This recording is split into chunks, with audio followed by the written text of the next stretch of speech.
terrible horsemen they seem, like chariots onward fierce rushing, with a crash on the top of the mountains. They crackle like roaring of flame, like fire devouring the stubble, like a powerful army when charging in war.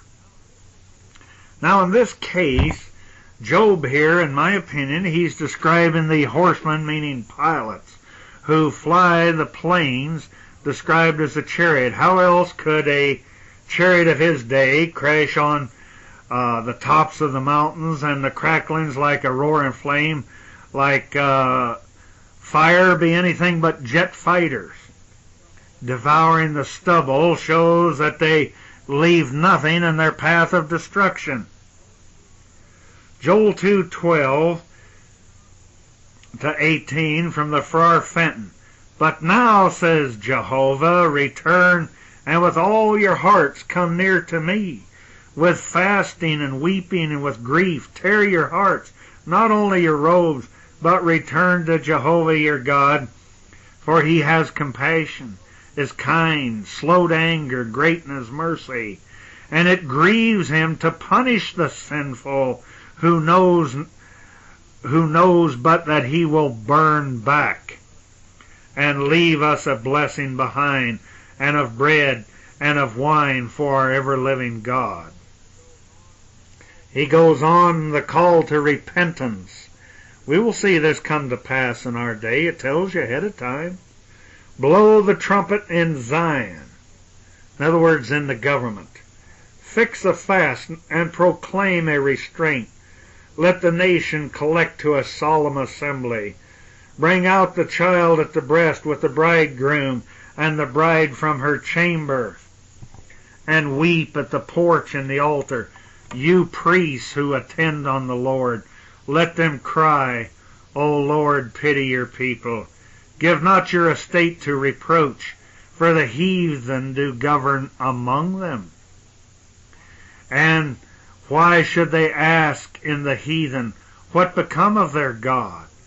And the Lord will feel love for his country, and for his poor people feel pity.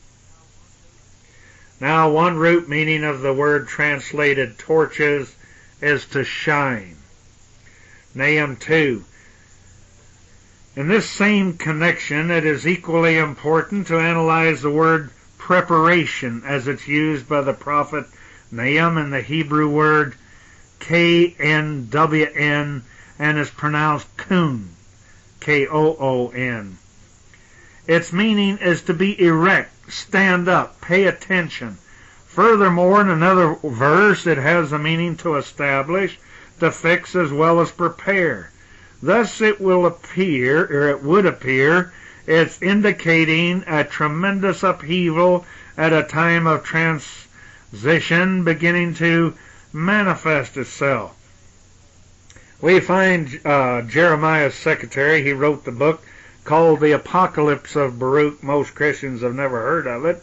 And in it he referred to the lack of understanding on the part of the multitudes, and he tells us that there will only be a few prudent people.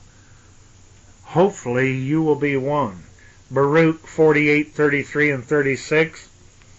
For there will be found many wise at that time, and the intelligent will be but a few. Moreover, even those who know will most of all be silent, and many will say to many at that time, where hath the multitude of intelligence hidden itself, and whither hath the multitude of wisdom removed itself? Then the time referred to when this will take place is defined as follows in Baruch 48:31 and 32. For at that time will arise what brings affliction, for it will come and pass by with great vehemence. It will be turbulent, coming in the heat of indignation. Atomic warfare. It will come to pass in those days that all of the inhabitants of the earth will be moved one against another, because they know not my judgment has drawn nigh. honest to goodness, I am amazed by the lackadaisical, ignorant, misinformed people here in America. And these news commentators, they get on there and they say, oh, this will probably be cleared up in a few months. Old Saddam's going to give up. We'll pull our troops out. And, oh, hey, we'll start rotating the boys now. Give them a vacation in Europe or wherever. They have no idea, son, that the sand is going to hit the fan. That this is the beginning of judgment. Christ tells of it in the New Testament. He tells you even to look back at Daniel. But I don't want to get off my train of thought here. But we sleep on. As to the other horn of the beast, China is like the mind of Russia. So now China, Cathay, that was the ancient name for China. And in ancient times it was called sin. It's found its place in the sun as she aspires to her own self-assertion as a great world power. All Asia is in a ferment like bad wine, and our merchants, they can't run to her quick enough to help her grow stronger. What does Ezekiel have to say about that day? Ezekiel chapter 30 and 3, for that day is near, even the day of the Lord, the Yahweh God of Abraham, Isaac, and Jacob, is near as a cloudy day. It shall be the time of the heathen. Joel confirms this by saying also it's a hectic preparation for war. Joel 3, 9 and 10. Proclaim ye this among the Gentiles, meaning the nation, or the Goyim. Prepare war, wake up the mighty men. Let all of the men of war draw near. Let them come up. Beat your plowshares into swords and your pruning hooks into spears. Let the weak say that I am strong. Could those who are coming up possibly be Central and South America coming against the United States also? And could the weak who say I am strong possibly be some of these little third world nations who will gain their confidence from they no longer call themselves communist nations now. Well, boy, that just staggers me. America, I would remind you, in the ancient Gaelic language, it meant the kingdom of God on the earth. This is the new and unwalled Jerusalem that's spoken of in Ezekiel 38. But who could deny that Joel's prophecy is not applicable to our day and our time? We can't help but see that these passages are being fulfilled by the heathen nations taking place as they are preparing for war.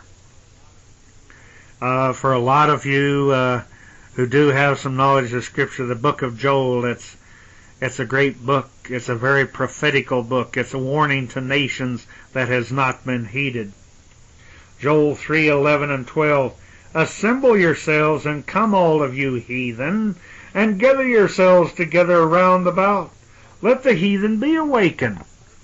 Well, this certainly sounds like that it's in the plan and the purpose of the Almighty, that He knows this, He allows it, He foretold it.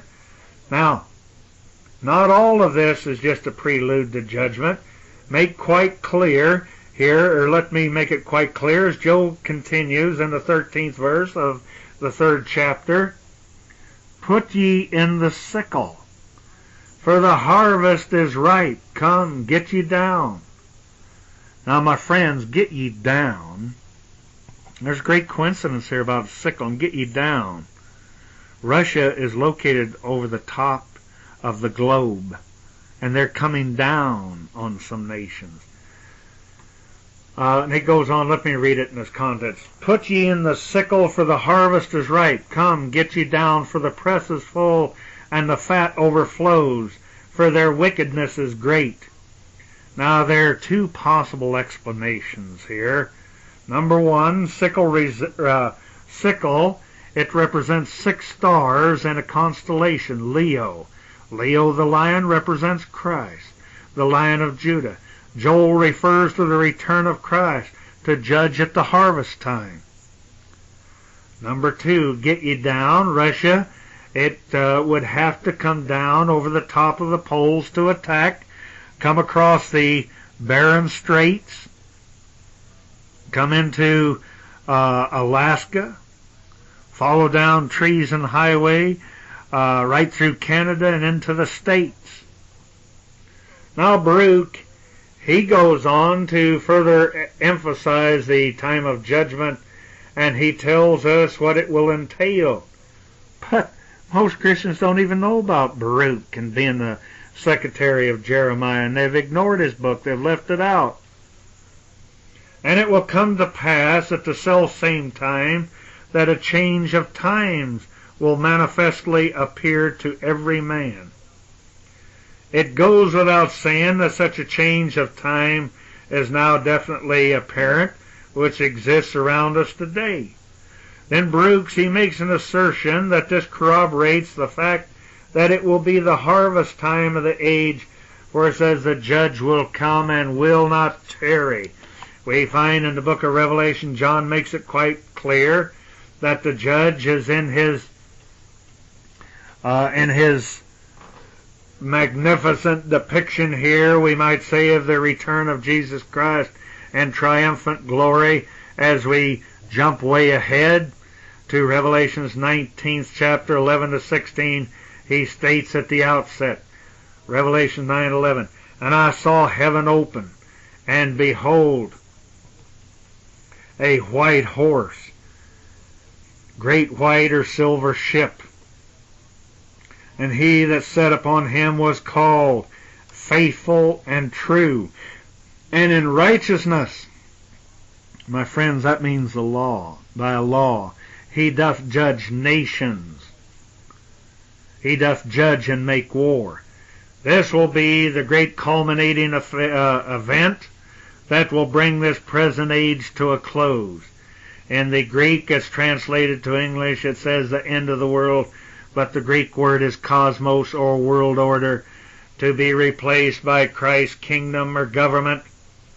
And you, the listener, you will ask, just where are we on this timetable as the clock moves closer to the midnight hour, meaning the darkest hour known to man? It would appear that we're afraid to look down the tunnel to see if there's any light at the end of it, for fear that if we see a light, that it might be attached to a train.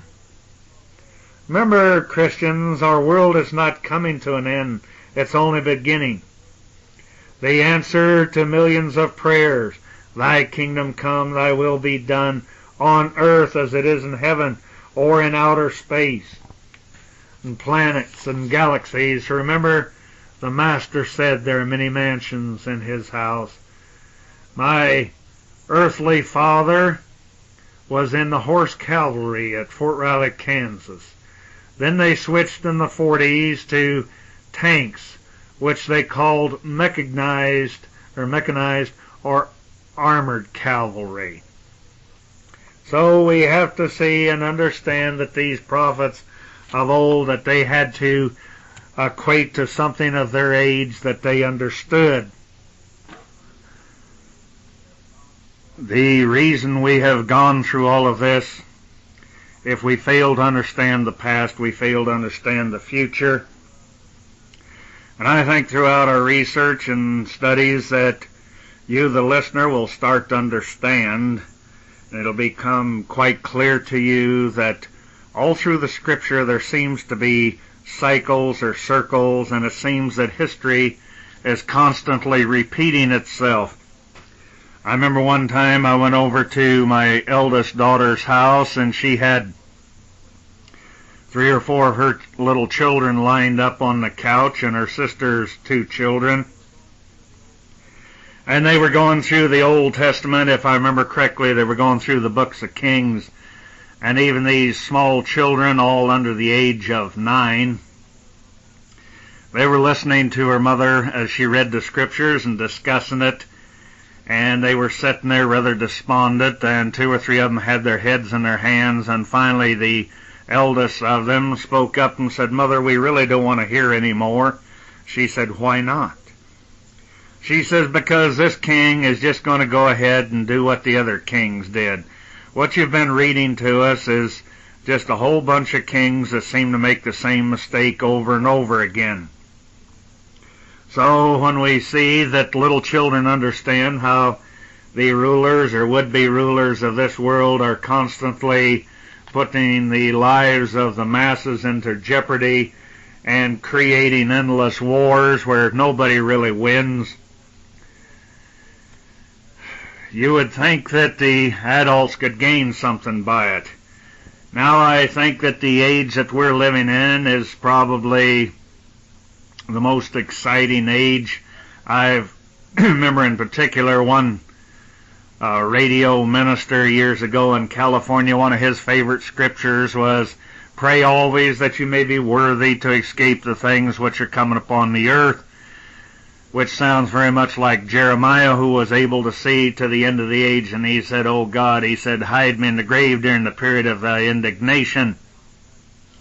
But as I pointed out to that pastor, that if he would only get his concordance out and check it, he said, "Pray always that you may be worthy to live to see the things which are coming upon the earth." Or why did King David leave us the 91st Psalms when he said 1,000 would fall to our right and 10,000 to our left, and no harm shall come nigh thee? And I think it's a scripture that all of us should memorize and use and rely upon and trust in these latter days, because we're going to see who the phonies are and who the real ones are. But anyway, let's go to the third phase of our little series of research here, and this one I entitle Star Wars. As it comes out of the scripture, I think you'll find some very significant things, and you're going to be shocked to find that even Solomon, who they say was the wisest man on the earth, he told of ICBMs being fired across different nations and so forth, and he also gave confidence to those believers if they'll read it and accept it and believe it, and I do, because how else, lest he was divinely instructed by some extraterrestrials as to what the outcome of the final days were. And he gives us some real faith, if we'll listen to that part of it, how we might survive the hour in which we dwell. So let us move to the atomic age, or the jet age, and see if these extraterrestrial star walkers, as I call them, were aware of what was to happen beforehand. Chapter 34 in Isaiah is a wonderful chapter. It's dealing with the final battle, and there could be many books just written on this alone. Verse 16 of that chapter gives us some instructions. Isaiah 34:16. "Seek ye out of the book of the Lord, Yahweh, and read. No one of these things shall fail. None shall want her mate, for by my mouth it hath commanded, and his spirit it hath gathered them." Is the mate or the husband coming for his bride, and is it his spirit preparing us for his coming? The two main verses in the Bible are Isaiah 34:4 and the second witness, Revelation 6:14. Isaiah 6:34 and 4, "And all the host of heaven shall be dissolved, and the heavens shall be rolled up together as a scroll, and all of their hosts shall fall down." Now that's talking about a great body of them, great group of Air Force or whatever. "As the leaf falleth off from the vine, and as a falling fig from the fig tree." Now, this has been lost in understanding because the pastors have failed to understand the idioms and the etymology of the ancient writers. He had to use something as a comparison. Point 1, the word host in Hebrew means unlimited, an uncertain, ungiven amount, and he's not talking about his angels in heaven, but rather the people in our day who are flying the jets in the sky or the heavens. Point 2, we might point out to you here, is that the heavens shall be rolled together as a scroll. Heavens, that's what it's speaking of here, is Earth's atmosphere extending out to the ionosphere, and anyone who's watched the atomic blast in the desert could not deny it. It looked like the atmosphere rolled up like a scroll. Now this one paragraph It covers the period, I believe, beyond the shadow of a doubt, from World War II until the final battle, to the end of this age. If you have seen film clips of the air battles in Korea, the Second World War, you may have noted how a fighter, a bomber plane with a wing or a tail shot off. It definitely looks like a leaf falling as it spins to earth. One paragraph in the Bible could cover a span of 50 years of history, or even longer. Point 3, leaf could have been a dual, meaning possibly of one racial or national tree or family tree against another. Is it the family tree of Israel? Definitely not. It's representing the tree that Christ wanted to cut down. The one that he said that if it did not bear fruit by the time of his return, he would cut it down. Read Luke 13:6-9, also Luke 12:49. The 49th verse of Luke there, I am come to send fire upon the earth. And what will I, if it be already kindled? In other words, the war was started here on earth. Man brought it on himself. Note, the weapons of the nations are stockpiled for the final battle. God's enemies and ours, they are collecting the kindling to fuel the fires of war. And it told us that no weapon that is formed against us shall prosper. We have to believe that and find comfort in it.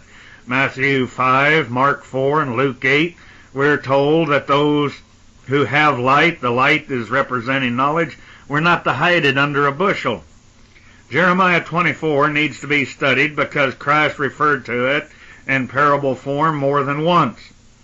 The good figs are Adam's descendants, or the Semitic race that shape up after they come out of bondage. The bad figs, they afflicted his offspring since the beginning of time. Jeremiah 24:2. One basket had very good figs, even like the figs that are first ripe, and the other basket had very naughty figs, which could not be eaten, they were so bad. Now let's look at Isaiah 34:4. We discussed a leaf as representing a tribe and a nation, and the fruits as offspring. And in this case, it represents offspring that bear fruit of the Spirit or understanding. Next, we have the leaf falling as in battle. Then it becomes a tree. Notice the tree in Nebuchadnezzar's dream that was cut to the roots, but allowed to grow back until its final demise at the harvest time. Now, verse 5 gives us the answer as to who will be destroyed and how. 35:5 of Isaiah, for my sword shall be bathed in heaven. In other words, it's talking about weapons that are able to fly in the sky. Behold, it shall come down on Idumea, and upon the people of my curse to judgment. Note, God is speaking, and he said, my sword, his weapon, so we can't boast. Idumea is another word for Edom, which mean red or reds. Guess who's? Hammer and sickle boys.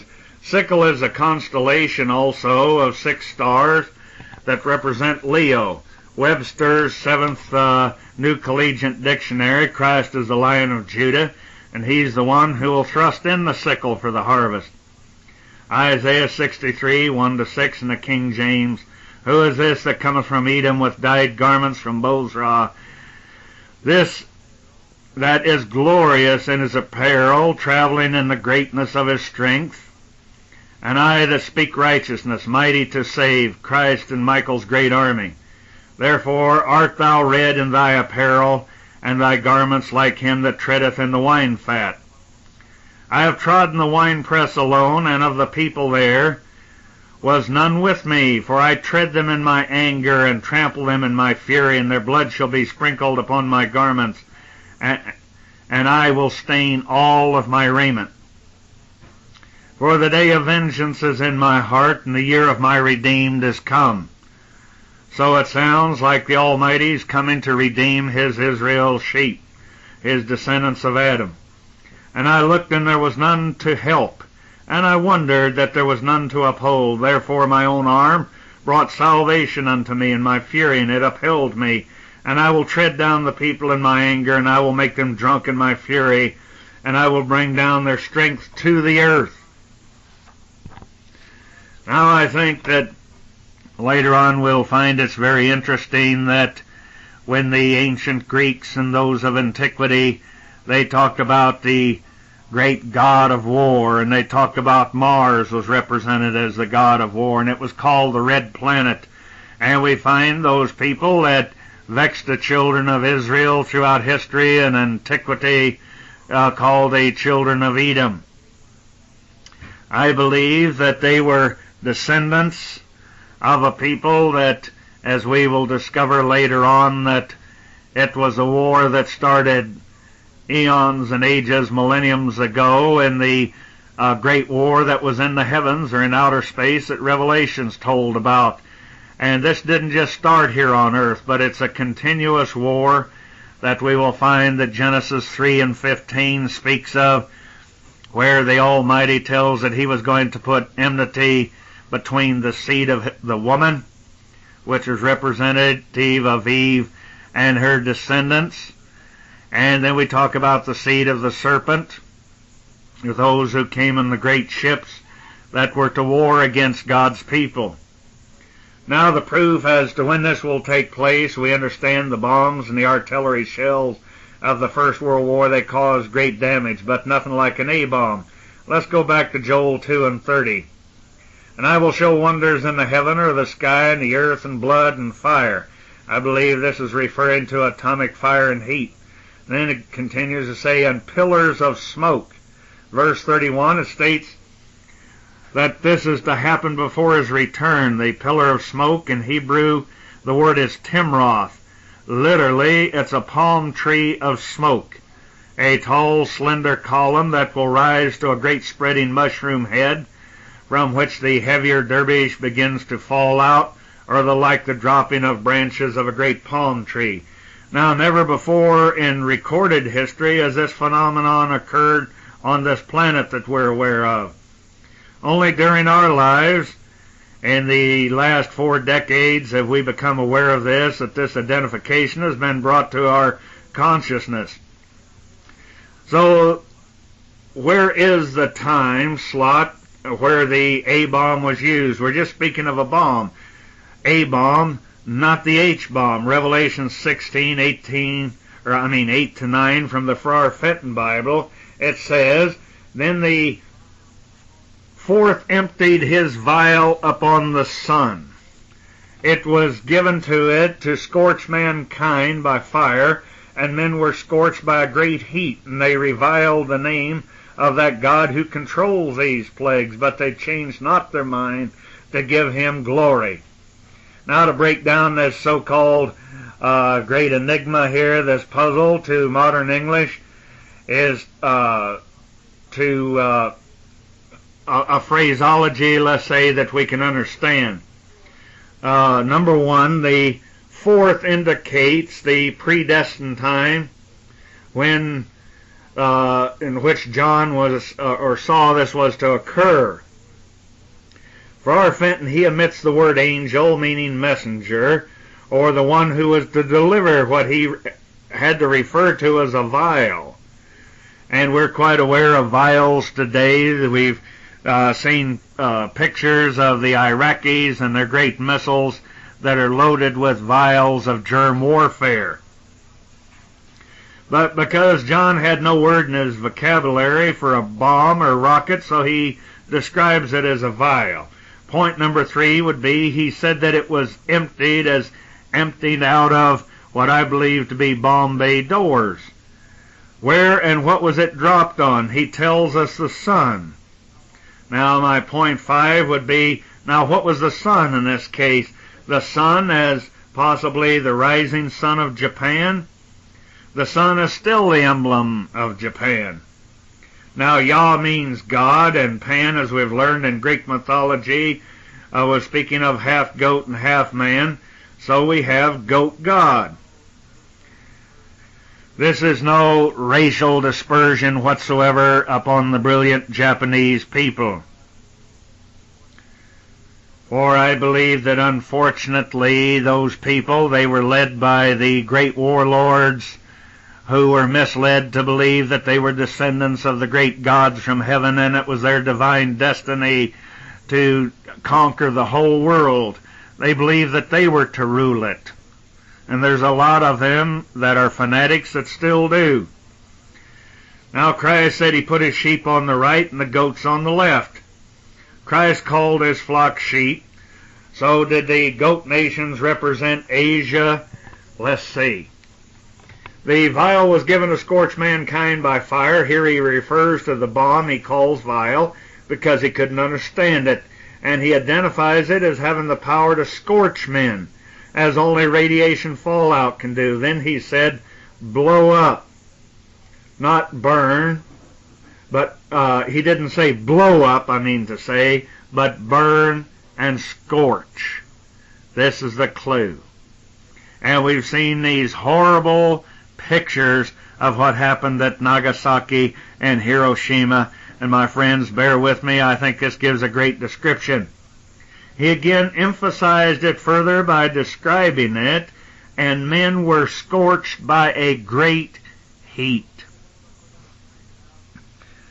I think what we're going to find out, so many people, oftentimes I sit and when my eyes are too tired to study or research, and I get bogged down just like many of you with mental indigestion, I'll turn on the glass toilet, and I'll find so many of these electronic Christian pastors that they misquote Revelations. And all you have to do is go to the biblical libraries and research all of the things that's erroneous, that's been written by men in times past on Revelations. And they don't realize that there's an order, there's a cycle, there's a pattern to it, and it can be researched chronologically. And this is what we have done in these tapes here. We're trying to show you that you can find where we are in Revelations. And as we've quoted from the 16th chapter, I think that right now we're somewhere in the 18th chapter that is about to fulfill itself and prophecy. And I think that if we can, those that would survive to the year 2000 or shortly thereafter, we can most possibly see all of Revelations fulfilled. Now let us go back to Matthew 13 and 25. It's a scripture that's been misunderstood for many generations. Many people believe that the stars would fall upon the earth. People or preachers who teach this, they don't know anything about celestial bodies, as we've said before. Stars compared to the earth are like beach balls compared to BBs. But the stars, in this case that it was speaking of, were the atomic bombs which were dropped on the two Japanese cities of Hiroshima and Nagasaki in the Second World War. Now, since that time, man has continued to advance to weapons of even greater destruction. Matthew 13 and 25 from the King James, and the stars of heaven shall fall, and the powers that are in heaven shall be shaken. There are some great clues here. If stars are not stars as we know them, then what are they? We shall prove these with other scriptures long rejected because of not understanding the word heavens as it's mistranslated here. The word in Greek is Uranos, from which we derive the word uranium. Note, the heavens shall be shaken. Remember, these are crash words if you find them in the red letter addiction. Explosions are brought about by splitting of the atoms. In this case, it's defined as agitated or stirred up. There is here a strong hint that the powers that are in uranium are to be agitated. To prove the stars that will fall from the skies or heaven, it requires a little scientific background. The atomic bomb, it works on the principle of splitting one complex atom apart and repeating this rapidly in what we know as a chain reaction until the explosion is made. It is an entirely artificial phenomenon. No such chain reaction occurs in nature, although a few uranium-235 atoms are always breaking down, but too widely separated to form a chain reaction. Now, atoms that are capable of being split are very rare in nature, and we have to concentrate thousands of tons of uranium ore in order to get these few pounds of uranium 235 for one bomb. We have artificially created plutonium, an element that is so unstable it does not exist in nature, as another source of explosive for our atomic-type bombs. Now, as we go to Luke 21:26 in the red letter edition of the King James, the words are out of the mouth of Christ, starting with verse 26. Men's hearts failing them for fear, and for looking after these things which are coming upon the earth, for the powers of heaven shall be shaken. Now, more stirring of the atoms. Men has never known such fear until the possibility of this great impending Star Wars that's being held over our head every day of our life.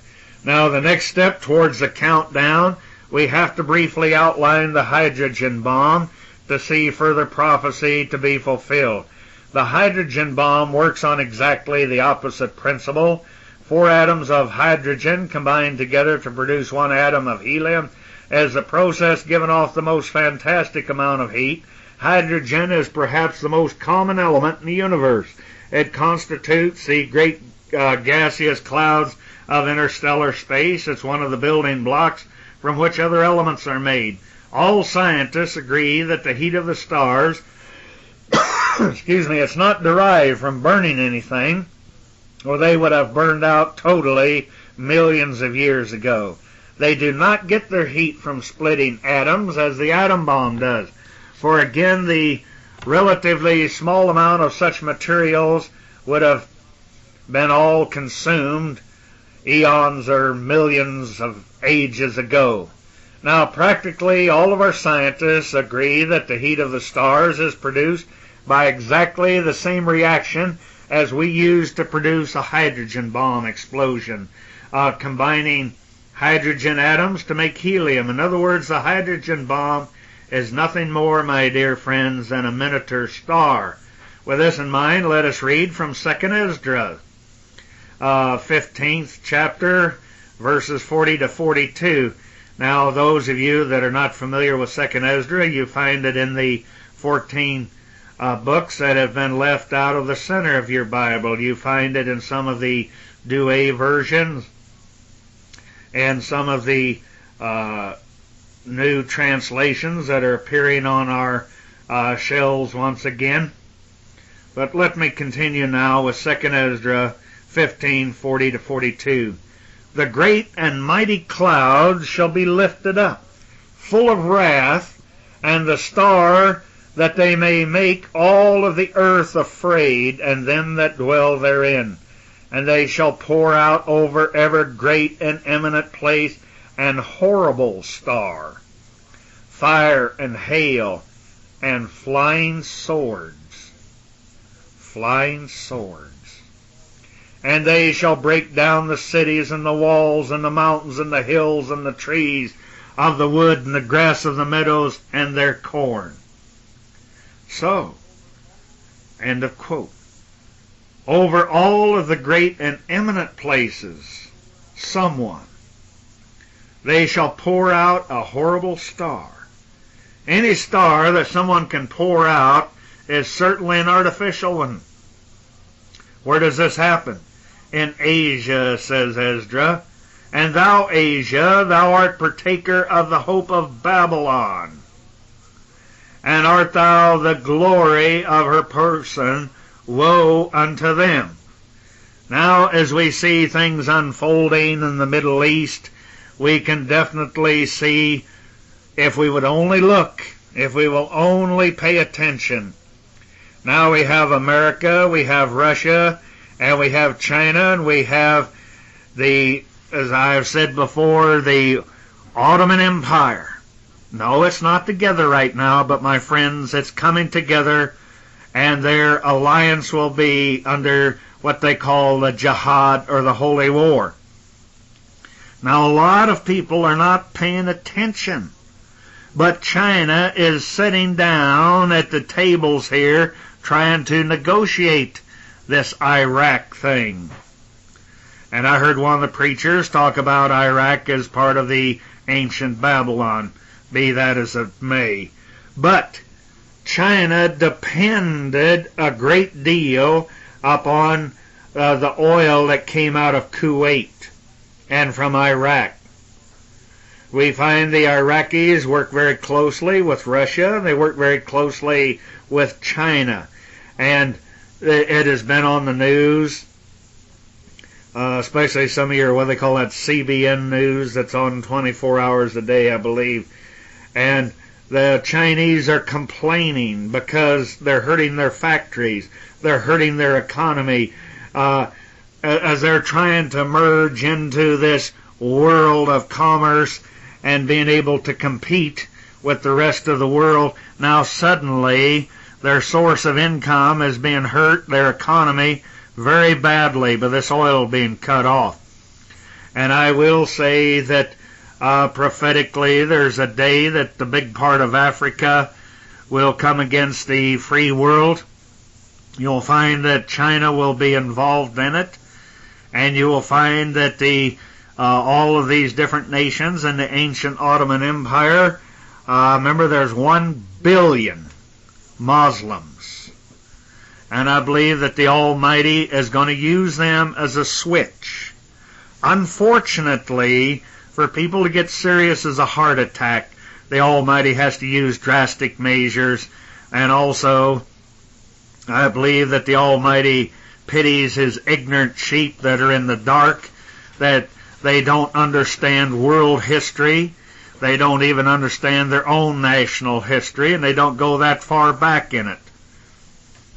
But anyway, I'm getting off on a tangent here. So, as I said there in Asia, says Ezra, and thou, Asia, thou art partaker of the hope of Babylon. In other words, all of this great commercial confused empire in the Middle East, and we are being sucked into it like an elephant trap. I know that I'm unpopular now, but later on you'll say, that old boy was right on. Now I pray to God that I am wrong. And he says, thou art the glory of her person. Woe be it unto thee, thou wretched, because thou hast made thyself like unto her. Thou hast followed her that is hated in all of her works and inventions. Therefore, said God, I will send plagues upon thee, widowhood, famine, poverty, sword, and pestilence. Germ warfare, my friends. Now we can understand it in this day and age. To waste thy house with destruction and death. So he tells us in 2 Ezra 15 and 44, they shall come to her and besiege her. The star and all wrath shall they pour out upon her. Then shall the dust and the smoke go up into the heavens, and all they that be about her shall bewail her. My friends, this sounds like Revelations, the 18th chapter. I would go and research through there. It's talking about this destruction of Babylon. In the 17th chapter and also the 18th, and 18 and 7 reads very much like this of Revelation. If I can just quote it off my head, I haven't got a Bible handy, but it does say, she sits as a queen. And she said she's not a divorced, or she's not a widowed woman. Sounds like these people equated to Babylon, this mystery Babylon, they deny the fact that Christ died for them. And she goes on to say, I said as a queen, no harm shall come nigh me. But it concurs with this 2nd Ezra, this book, that these pasteurized pastors of the Dark Ages, a lot of them didn't believe that it was divinely inspired, but it reads almost word for word. That these people over there that are tampering with the Almighty's people, they're going to find great destruction brought upon them. Now goes on, and we maybe ought to give a little explanation. That only from the star, the hydrogen bomb, could you ever have conditions where the dust as well as the smoke goes up into heaven. Dust and smoke clouds from test explosions have been traced as going into the atmosphere 30 miles high. This is not something I dreamed up, it's a fact. And Ezra concludes that the glory of thy power shall be dried up as a flower, and the heat shall rise that is sent over thee. Again, note the accuracy of this, as ordinary explosives work entirely through the blast effect. Atomic bombs work partially through blast, partially through heat, with some radiation also, but their hydrogen bomb produces heat hundreds of times hotter than the sun, and its vast fireball that consumes an area much larger than damaged by the blast heat or radiation of the largest atomic bomb. My friends, I think we probably should cut this off right here, and we would ask you to go to tape 2, side 1, and we will continue with our chapter we're calling Star Wars. In case you lost my address, Pilgrim, because I think these are prophesied, they will be fulfilled. But I believe that the faithful, those that would listen and pay attention, I believe that there's safety, there's a way out. Let me go back and repeat, if you're like me, your time is very limited and you get an opportunity to listen to a tape and then you put it aside. And so we were explaining on our last tape about only the equivalent of a star, the hydrogen bomb. Could you ever have a condition where the dust as well as the smoke goes up into the heavens or into outer space? And we described that dust and smoke clouds from test explosions, as we've experimented over the last few decades here, that they found that they've traced them as going 30 miles high. And we were saying that Ezra concludes that the glory of thy power shall be dried up as a flower, and the heat shall rise that is sent over thee. Again, note the accuracy of these ordinary explosions work entirely through, or we should say extraordinary explosions. They work entirely through the blast effect, ordinary bombs. But when we talk about the atom bomb, that works partially through blast and partially through heat with some radiation also. But the hydrogen bomb here, we have to understand and know, we would cite to you that it produces heat hundreds of times hotter than the sun. Its vast fireball that consumes an area much larger than that damaged by the blast or heat or radiation of the largest atomic bomb. My friends, this world, with its storage of these bombs, talk about overkill. There's been estimates that we have enough of these weapons to blow this earth clean into 10 or 100 times over. But let us give thanks to the Almighty that this is reserved for our enemies. For Isaiah 25:2-5, he tells us that to us God will be a shadow from the heat. When the blast of the terrible one, or ones, more than one, is as a storm against the wall. That is, when the atomic bomb attacks are made, or H-bombs are made against us, the Hebrew word tesel, T-E-S-E-L, translated shadow, also means defense. But to our enemies, Isaiah says, thou shalt bring down the noise of strangers as the heat in a dry place, the heat with the shadow of a cloud. But this could also refer to atomic or hydrogen bombs, as in all other cases, the shadow of a cloud gives some shelter from heat. But our enemies are destroyed by the heat with the shadow of a cloud, which can only be the mushroom clouds of an atomic or hydrogen explosion. So let's not get the two confused. The Almighty said that he would be our shadow, as King David in his 91st Psalms, I like the Fenton edition the best, but David said that he was our shield, he was our fortress, he was our high tower, and he would protect us from the plagues and from the pestilence. I would have all my children and grandchildren learn the 91st Psalm, especially if I were going into the Middle East, for it does tell of divine protection against the germ warfare. I don't know how he'll work it, but I know the Almighty is capable to keep his promise to those who are faithful. But what of the rockets, the great intercontinental ballistic missiles that are called ICBMs, that carry their bombs and their warheads, which drop out of the sky so much faster than sound as to give no warning to their coming, but they strike like thunderbolts. Now these were not forgotten as we go to the wisdom of Solomon. 5:21 says, that then shall be the right aiming thunderbolts go abroad from the clouds, as from a well-drawn bow shall they fly to the mark. Note, they shall go abroad to other nations. The quote of the Wisdom of Solomon 5:21 is from the Revised Standard Version of the Bible. The translators left out the most important word. It says stone bowl. Now the King James Version left it in. That's where I first read it. And it didn't make any sense till I saw on the news channels, on the glass toilet or the TV if you like, it showed they were blowing up 2 cement silos in Arkansas. Then I got it.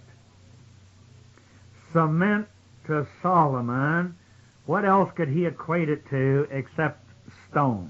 Now they possibly had cement back then, but the translators put it down as stone.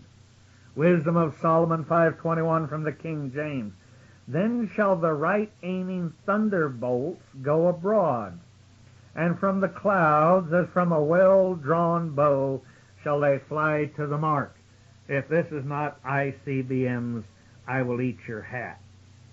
5:22. And hailstones. This is speaking in the idiomatic of the language. It's referring to multiple warheads. He goes on to say, I'll leave that multiple warheads out. Let me read it in its context. And hailstones full of wrath shall be cast out of a stone bow. In other words, cement silos. Impart. They use the word impart, to leave. Isaiah 25:4 from the King James. For thou hast been a strength to the poor, a strength to the needy in his distress. Get this, listen.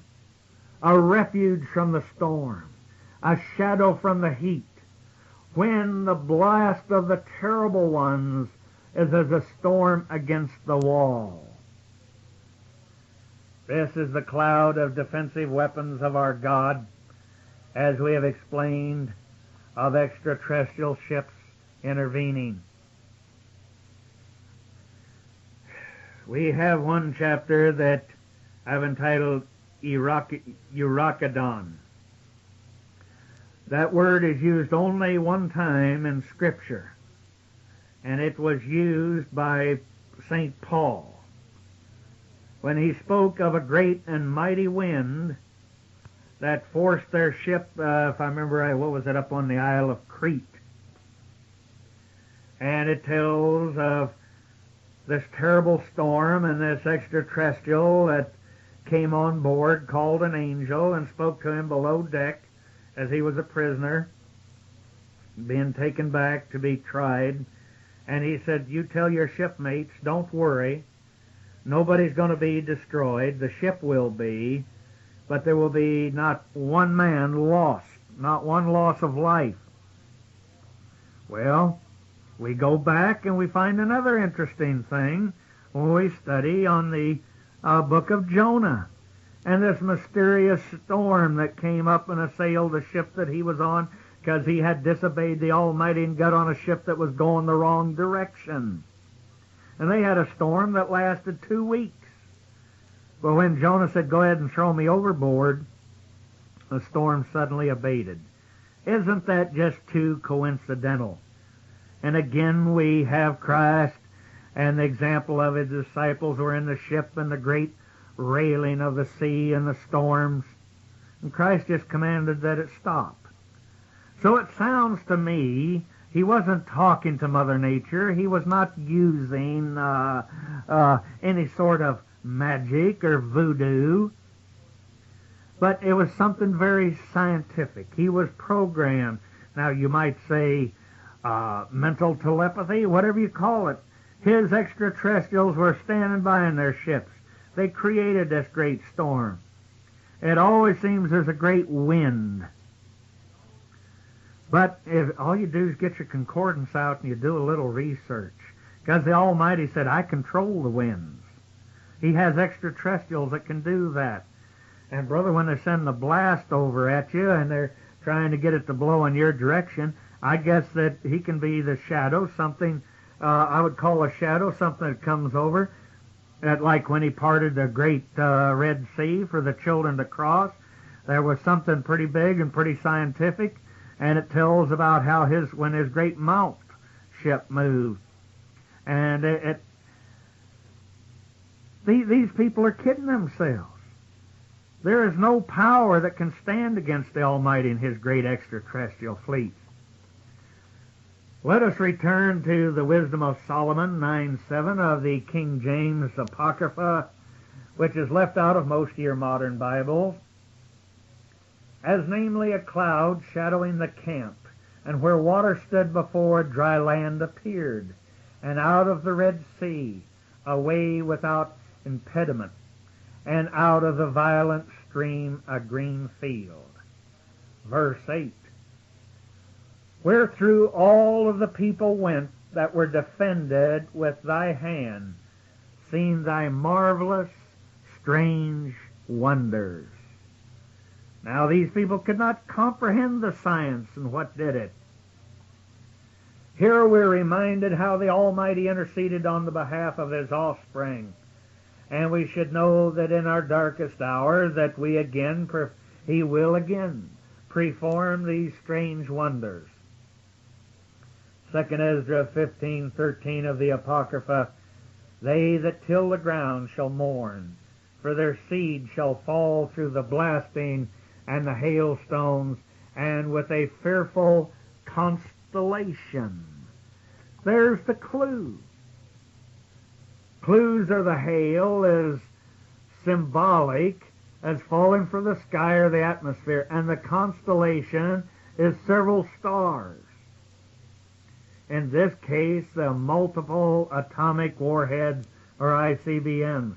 Verse 29 of the same chapter is about jets flown by Arabian nations allied with China, which is symbolized by the dragon, who allied themselves with Satan, as in chapter 12 of Revelation. Thou old Satan called the dragon, etc. Verse 29. Where the nations of the dragons of Arabia, because they will align themselves with the red Chinese dragon, they shall come with many chariots, and the multitude of them shall be carried as the wind upon earth, that all they which hear them may fear and tremble. This is what they call the jihad, a holy war, which they have been warning us about. Asia will need the Arabian nations' oil and gold and wealth to finance their plans. Verse 34, behold, clouds. In other words, flying planes or planes in the clouds from East Asia and from the north, the USSR, and to the south. It goes on to say they're horrible to look upon, full of wrath and storm. Verse 35, they shall smite one upon the other. They shall smite down a great multitude of stars upon the earth, even their own star. And blood shall be from the sword unto the belly. Note, the sword is possibly, I believe beyond the shadow of a doubt, I'm convinced, is possibly concussion bombs causing great internal bleeding. Verse 36 confirms that the Arabs extending into Africa. Verse 36, and the dung of men unto the camel's hoof. Verse 37, and there shall be great fearfulness, and tremble upon earth, and they shall see the wrath, shall be afraid, and trembling shall come upon them. Verse 38, and there shall come great storms from the south and from the north, and another part from the west. Sounds like a worldwide war. Verse 39, and strong winds shall rise from the east, and shall open it, and the cloud which he raised up in wrath, and the star stirred to cause fear toward the east, and west wind shall be destroyed. Verse 40, the great and the mighty cloud shall be lifted up full of wrath, and the star, that they may make all the earth afraid, and them that dwell therein, and they shall pour out over every high and eminent place a horrible star. Verse 41, fire and hail and flying swords and many waters, that all field may be full, and all rivers with the abundance of great waters. He's talking about people, equated to the waters that cover the field. Verse 42, and they shall break down the cities and the walls and the mountains and the hills and the tree of the wood and the grass of the meadow, and their corn destroyed. And their corn, in other words, is going to be destroyed by fallout. Verse 43, and they shall go steadfastly into this Babylon that they're speaking of, a city of commerce, practicing usury and etc., to make her afraid. Verse 44, they shall come to her and besiege her, and the star and all wrath shall they pour out upon her. And then shall the dust and the smoke go up into heaven, and all they that be about her shall bewail her. Verse 45, and they that remain under her shall do service unto them that have put her in fear. Verse 46, and thou, Asia, thou art partaker of the hope of Babylon. In other words, the world economic system they're trying to get involved in, so they could get into the world market like Taiwan, Japan, Korea, etc., and art the glory of her person. My friend, all these wars, they care nothing about human life. It's all economics. The soldiers, the armies of the total world are fighting for the merchants, for the big bucks. Verse 47, woe be it unto thee, thou wretched, because thou hast made thyself like unto her, and hast decked thy daughters in whoredom, that they might please and glory in thy lovers, which have always desired to commit whoredom with thee.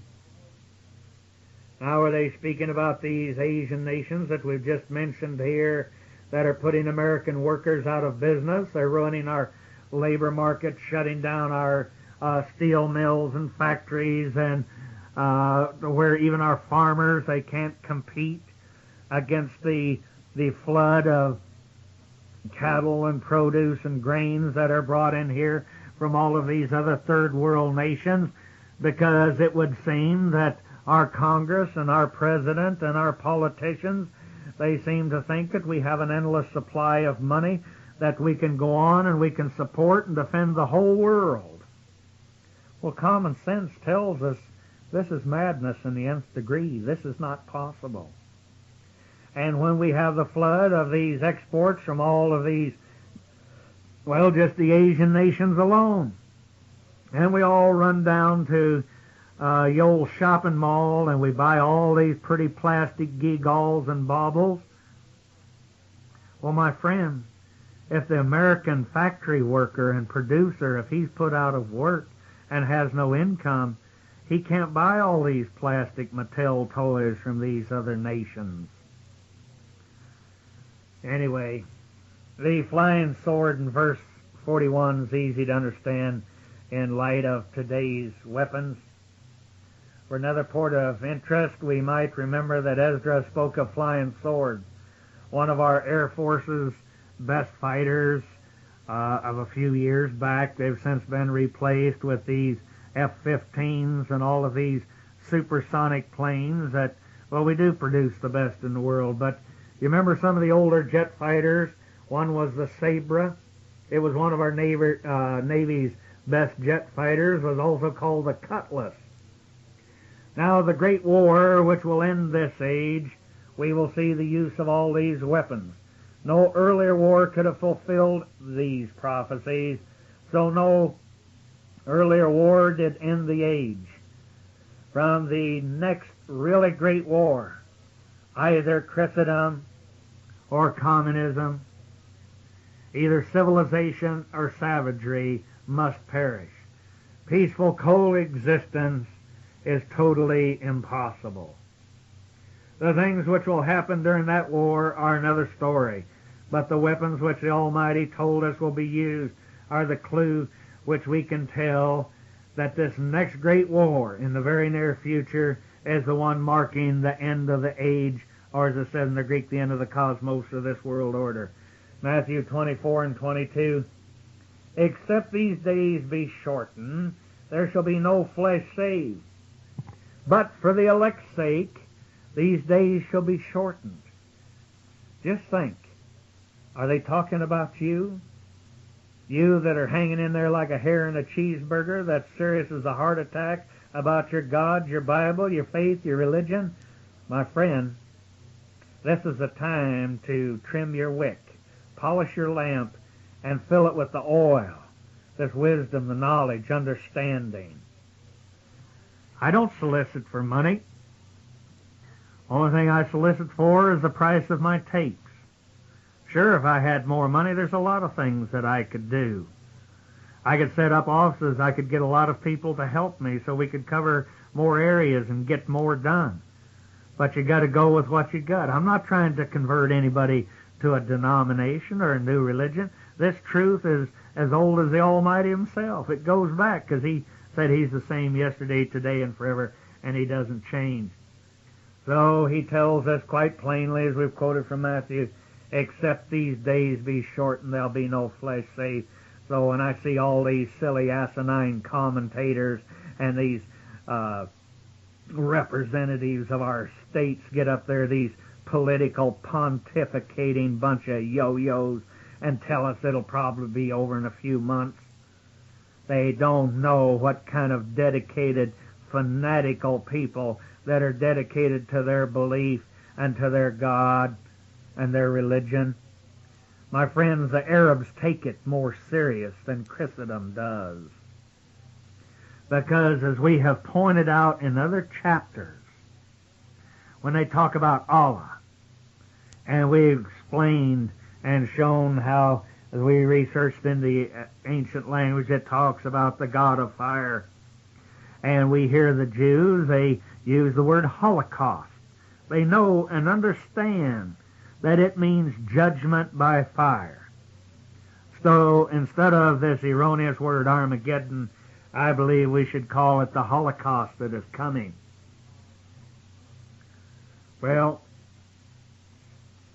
this case, getting back to our point here, the angel or the messenger, the deliverer of something that was delivered by an airplane, flown to and by our nation, did he give the God the credit for bringing the war with Japan to a halt? Revelation 16, 10 and 11, it goes on. I should have made this point earlier, but I think it's time to go back to it, and I'll make it a little bit more clear. You might want to get your book out and research this over for yourself, because I know I've gone off on some side tracks, but they're all relative. But you need to go back and study that for yourself, and you can see that it was talking about the Second World War. And then you can know and get an idea and understand where we are in prophecy, where we are in Revelation. The Almighty said, I tell you then from the beginning. Revelation 16, 10 and 11. It speaks of another vial. There wasn't one, but two, that was to be poured out on the seat of the beast. Could the people of Christendom say that Russia is the beast, or at least an arm of it? Now Christ in the Bible is the light of the world, and since the 1917 Russian Revolution that occurred in the USSR, they rejected Christ, they closed the Bible, therefore their kingdom is full of darkness. But now everybody thinks everything's peachy keen over there because they say they want to be a democracy. In other words, they want to get their money up to where their rubles will be accepted on the world market. They're democracy. They're not interested in God, so they open up a few churches. But I'm going to tell you something. Christians are among the dumbest people in the world. Most of them couldn't even spell treachery, much less understand it. Now, they've all gone back to sleep because you don't hear communism anymore, so we don't have any enemies. We're all a democracy. All right, why don't they open the gates of all of these communist countries, let them all go free? No, they want us all to come over there and support them. That's democracy. Now, is it possible, referring to a prophecy of our day when it says, "And the fifth angel poured out his vial upon the seat of the beast. His kingdom was full of darkness, and they gnawed their tongues for pain, and they blasphemed the God of heaven because of their pains and their sores, and repented not of their deeds." When speaking of their pains and their sore, was this a plague of radioactive fallout? We've seen all of these horrible pictures of these poor, disfigured Chinese people, or Japanese, I mean to say. From now on until the Third World War begins, the whole world is now engaged in the greatest all-out preparation for war ever known. Let's go to Revelation 16:13. "And I saw three unclean spirits like frogs come out of the mouth of the dragon, and out of the mouth of the beast, and out of the mouth of the false prophet. For they are the spirits of devils which go forth unto the kingdoms of the earth and the whole world to gather them to the battle of the great day of God Almighty. Behold, I come as a thief. Blessed is he that watches and keeps his garment, lest he walk naked and they see his shame." Note, we know that the great dragon is the symbol of China. Russia is the beast and the beast system of communism and one-worldism. The false prophets are the religious leaders that insist that we get in bed with them, and the merchants of the world who want to continue to trade with all of these godless nations, which brings about the loss of unemployment to our citizens, as we've pointed out in other chapters of God's divine intervention and protection in this final hour. Let us draw great comfort in it and know that the final battle is His. Could this false nation be a nation claiming to speak on behalf of the ever-living, yet denying His Son? We find that the Arab people and all of these different nations that I say that is coming together again, that, well, I don't say it, they say it themselves, that their hope is to collect one another to this great jihad, this holy war. They believe in Allah, they believe in God, rightfully so. Some of them claim that they say that Christ was a good man, that he was a prophet, but they reject him as a son. And there's many of these nations, they all believe in a God, but it seems that they're rejecting the Son. And they should be forewarned that he is coming back, according to Scripture. He's coming back not as a son, not as a meek little lamb, but he's coming back as a roaring lion. And people fail to understand even the present history and the, lack of a better word, the religious thinking of these other nations and third world nations, their carryover. There was a film that was made back in the 40s, and today it's called a racist film. But it was entitled Know Thy Enemy, Japan. The same man that put it out also put out one, Know Thy Enemy, Germany. And these were, well, using the vernacular of the other countries, they would say these were propaganda films. But it told how they had reinstituted a religion in Japan. They had got the people to believe that the emperors and these great warlords that gathered around him, that they had a divine right to control and to defeat the whole world and bring it under them. And this is what the Japanese government set out to do. And we know how Manila and the Philippines and all of these other nations were defeated by the Japanese, and how they had attacked China, and how they had the audacity to bomb our fleet in Hawaii. They had world conquest in mind.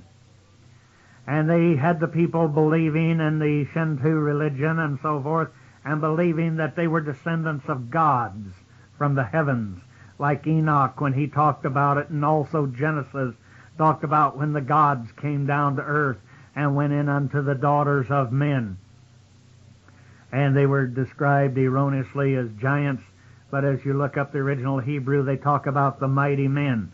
And people fail to understand that these people have still carried over the same symbolism of ancient antiquities, of the god Ra that ruled. And we find since the very first recorded history of Japan, they have the emblem of the sun. Now allow me to just briefly, what we have to understand, that the Japanese were bombed not once but twice. And it appears that the angel of the Almighty, as John is speaking of here, he said that, after it was dropped on the sun, and I thought, who could live on the sun? Then I realized the symbology of their flag. They use the sun and the rising sun. And they, like the English used to be able to say, their idea was that the sun would never set on the Japanese empire. And we won't get into it on this tape, but I believe that there is definite prophecy in the book of Revelation that once again Japan is going to get caught up in this, that they're going to go out, unfortunately, to deceive the world again, that will bring great destruction upon them. But allow me to read from the Amplified Bible, chapter 16, verses 7. In verse 7, John tells exactly where he got this understanding, where he learned it firsthand. And from the altar, we explain how the altar is Venus. It's called the house of God. It's called the seat of God. It's called the throne. It's called the holy city. It was called Mount Zion, and all of the dozens of other names, and the ancient name of Ishtar. But people reject that because later on, and even in the ancient history, they started to corrupt the name, and then they gave it the name of a goddess, just like the Greeks. They called Venus the goddess of love, and therefore anybody that read their report, they lost the understanding that they started to worship the house of God. And when John told of the bride of the Almighty, adorned as a bride, it was talking about the people who lived there. Now John is saying in verse 7, and from the altar I heard the cry, yes, Lord God the omnipotent, your judgments, sentences, decisions are true and just and righteous. They also quote you Psalms 119 and 1 and 37, verses 1 and 37. And then the fourth angel emptied out his bowl upon the sun. Later on, hopefully, we hope to do a great understanding of how man has lost the understanding of the Holy Grail and the great symbolism, and the King Arthur, how it was a distorted earlier great revelation. But I'm getting off on a tangent, and I'll avoid that. But keep this in mind when we get to it. The fourth angel emptied out his bowl upon the sun and was permitted to burn, scorch humanity with fierce, glowing heat and fire. People were severely, verse 9, people were severely burned and scorched by the fiery heat. They reviled and they blasphemed the name of God. Now remember, they had their own gods of heaven. We're going to see in a minute here, who controlled all these plagues. They did not repent of their sins. They felt no regret, contrition, and compunction for their waywardness. Now, in other words, they refused the Messiah. They refused the God of Israel. They refused Christendom. We know that different sundry times in recorded history, we had our missionaries go in there and they converted a few, and then they were murdered and they were run out of the country. And it goes on to say, refusing to amend their ways to give him glory. Then the fifth angel, he emptied out the bowl on the throne of the beast, and his kingdom was plunged into darkness, and people gnawed their tongues for the torment of their excruciating distress and severe pain. Now, so that sounds to me like the very second bombing of Hiroshima and Nagasaki, and I would like to take you back, even this Liberal Amplified Bible, let's go back to Exodus 10 and verse 21. We find a strange parallel here, and a lot of people, as I say, they fail to understand history, and we fail to understand the great mixed multitude of people. There was black people, Asiatic people, Semitic people, all types of people who lived in ancient Egypt. They lived in Babylon. They lived in Acadia.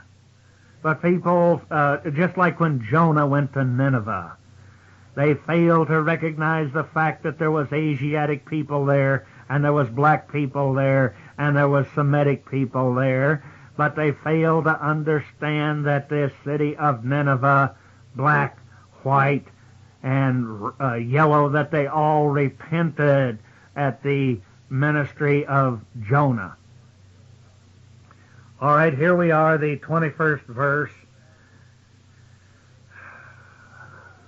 Well, 21, and the Lord said to Moses, stretch out your hand toward the heavens, that there may be darkness over the land of Egypt, a darkness which may be felt.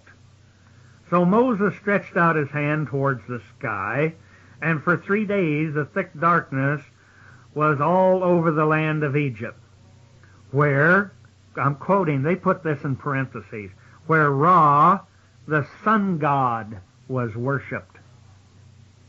Now, I'm not giving any implication that they used any type of atomic warfare there on the Egyptians. They did not. But the point that we're making, they were talking about the Ra, the ancient Egyptians. They worshipped Ra, the mighty god. They equated him to the sun god. And the Japanese have carried it over since their first recorded history. The next subject that we would like to deal with, I've entitled it Job Foretells of Nuclear Subs in World War III. Now, there's a very fine line here that we will try to cover. The old adage that history repeats itself, I believe, is going to be proven by the subject that we're going to deal with here. I think that you'll find the subject matter very fascinating, very exciting. There's many different angles that we must consider and look at that most of the religious world and man at large, I don't believe they have ever considered. Now we find the book of Job, many of your would-be biblical scholars, they say it's the oldest book in the world.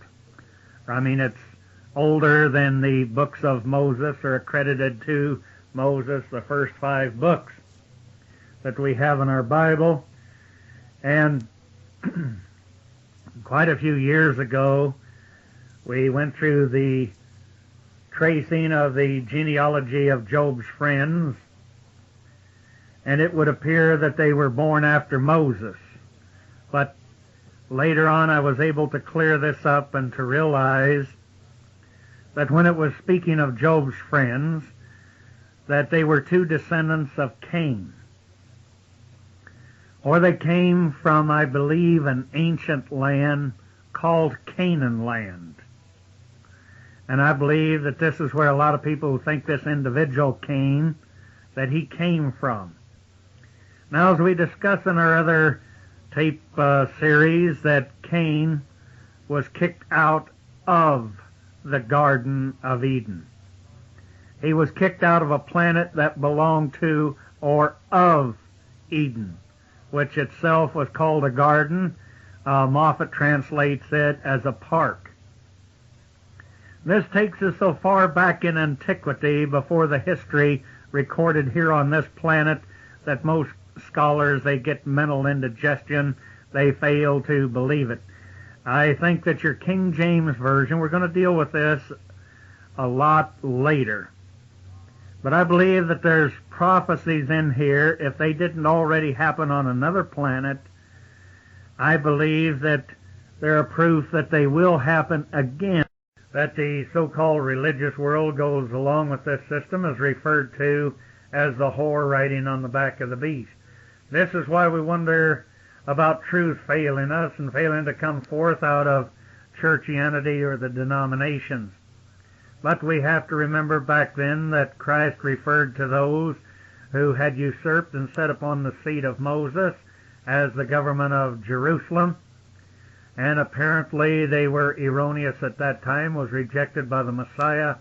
And where he speaks of the false Pharisees and the Sadducees, so it's the same old card game. We just have different players with different names, but they're still playing the same old game.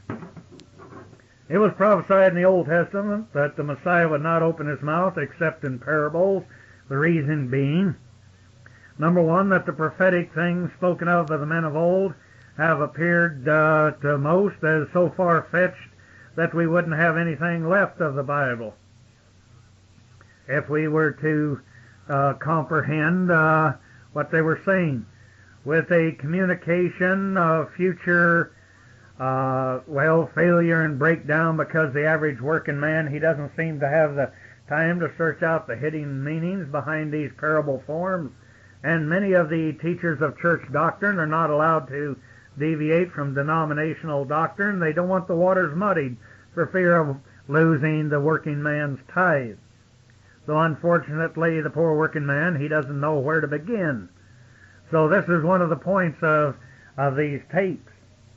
The chapter we're going to be dealing with mainly is Job, also the book of Enoch, 60th chapter and the 7th verse. But going back first for just a minute to the history of submarines, I find it very interesting that it was in 1968 that the U.S. nuclear sub they called the Scorpion was due to arrive on the east coast of the USA about May the 27th. But so far, no trace of it has ever been found. It was very unusual that in a period of 3 months, there were 3 submarines that disappeared. One of them being Israel's submarine called Dakar, D-A-K-E-R, the French submarine Minerve, M-I-N-E-R-V-E, and the U.S. submarine Scorpion. Now, this is a mystery because all of these subs, they were equipped, even in those days, with shortwave radios, sonar communication devices, messenger buoys like a floating buoy that they could shoot to the surface, and signal flares that could mark a position, even radio buoys that could raise to the surface at the flip of a switch, and they would transmit atomic distress signal, or automatic distress signals, I mean to say. Now, disaster apparently had struck so fast that they were unable to even flash a message or for one of these buoys to be released to the surface. Now, there are 3 different descriptions of nuclear war terms pertaining to submarines. One is called the Anti-Submarine Warfare, ASW. Operations conducted with the intention of destroying or rendering ineffective enemy submarines. Number 2, submarines launch ballistic missiles. They call them SLBM. It's a ballistic missile carried in and launched from a submarine. Number 3, submarine launch cruise missiles, SLCMs. A cruise missile launched from a submarine. Now for a little far-out speculation, the Almighty in his history book, as I like to call the Bible, his story, he tells us that in the mouth of 3 witnesses a thing shall be so. So was there some sort of intervention by Michael, meaning the Hebrew, he who is like God and his extraterrestrials, on these 3 different occasions with the 3 different nations? Was he warning them that this could blow mankind from the face of the earth? For our Fenton's translation of the Bible, Job 40, the chapter and the 6th verse, it's entitled Yahweh's Second Address, and Yahweh answered Job out of the whirlwind, as we've discussed in other chapters, a type of circling ship like the appearance of a whirlwind. And he said in verse 7, gird up your waist like a man, pull yourself together, man. That's what he's telling Job. And I will ask you, in other words, and you instruct me. Verse 8, how can you my judgment reverse? Convict me and set me free. In other words, he's telling me if I'm wrong, you show it to me, Job. Verse 9, or is your arm equal to God? Meaning your armies that you trust in, your arm of flesh. Was this told back in ancient antiquity before the great wars that was erroneously titled the Flood, that we're going to prove in other chapters, that all of this was possibly a warfare that took on another planet. And here we are doing the exact same thing, like Ecclesiasticus says, there's nothing new under the sun, just another cycle or circle, and we're repeating it, and man, like a dog chasing his tail, was still going around in circles. He was trying to tell Job, or Job's adversaries, that and he and his weapons, they were not equal to the Almighty's protection, pointing to us, the future generation of mankind, who as a nation no longer trusts in God, but on our own weapons for protection. Job 40 and 10, deck yourself now with glory and might, and clothe you in splendor and power. Verse 11, fling around your anger and wrath, and examine the proud and overthrow. Today we do not literally, or do we not literally glory in the might of our nuclear subs, our Air Force, and our computerized tanks? Has this not created anger and wrath throughout the world? Verse 12, examine and humble the fierce. So, should we not examine his word and the final battle? I believe it will humble even the fiercest of nations. The rest of verse 12, depressing the bad by their acts. Seems to me they're showing the futilities of these evil wars and their great destruction. Now verse 13, and hide them together in dust. I believe that's self-explanatory for their final demise, for their action. The rest of verse 13, and blindfold their face from light. In other words, they're blinded. They're not able to see the light. They do not have the spiritual capacity or the understanding. They cannot see the truth in this light. Verse 14, and I then will congratulate you that your right hand can rescue you. In other words, those of us that think that all of our sophisticated weapons is going to be our salvation. Well, it sounds to me like the Almighty is mocking us now as he did the people of Job back then that were involved in this. Verse 15, see Behemoth, my work like yourself. He feeds upon grass like an ox. There's a great deal of confusion about this chapter brought about by the translators. You find that many notes verifying this in the footnotes of the book of Enoch, where the rabbinical writers have added their opinion, because it's not consistent with the foregoing. If you read through the different translations of the Bible, you would ask, why would the Almighty change the subject and start talking about alligators and hippos? The translators put in their alligators and hippos because they believe this is the only thing that they understood at that time that ate grass and drank water. But we know that alligators don't, but hippos do. Here's where all of them missed the boat. Some of the ancients called alligators and dragons. They equated them together. They were other symbols of China. So then, misunderstanding this, they missed the connection here of the dragons and the Earth seagoing ships, nuclear sub capability of destroying nations from the coastlines or even way out at sea. Now, Strong's Concordance, they give us a long, garbled opinion what they think when it means hippo, as some of them have translated there for behemoth. Then they refer to another word, and they're not sure where it came from or the exact meaning. Then they go back to verse 15 about feeding on the grass, would refer you to the following verses on grass, equating it to men and their destruction like the grass. Matthew 6 and 30, Luke 12 and 28, Psalms 129 and 6.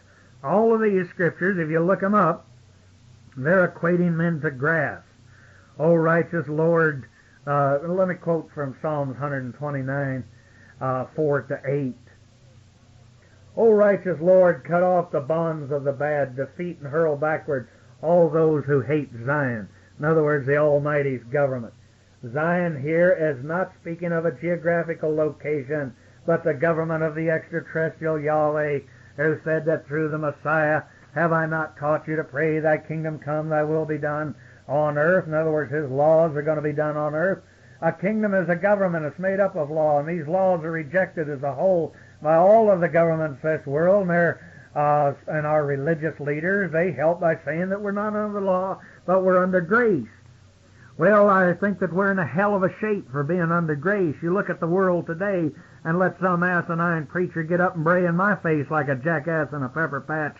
And if I tell him if this is grace, then brother, I don't want none of it. Then, if that is so, he has no right to come back to judge the nations if they've broken his laws, which were brought here by the invader race or the Semitic or the Adamic man. Because how can you judge someone if they're not under the law? But he said he's coming back to judge the nations. And then he goes on to say, make like grass on the roof, dried as soon as it grows, that fills no mower's hand or the reaper with sheaves, as no passerby say, give good thanks to the Lord. We to Yahweh's name will make your offer. Thanks. And my comment on that is God's Zion means his righteous government he wishes to establish on this earth is being fought against by all of his adversaries. In the last 4 terrible wars, the flower of our youth has been cut down like grass.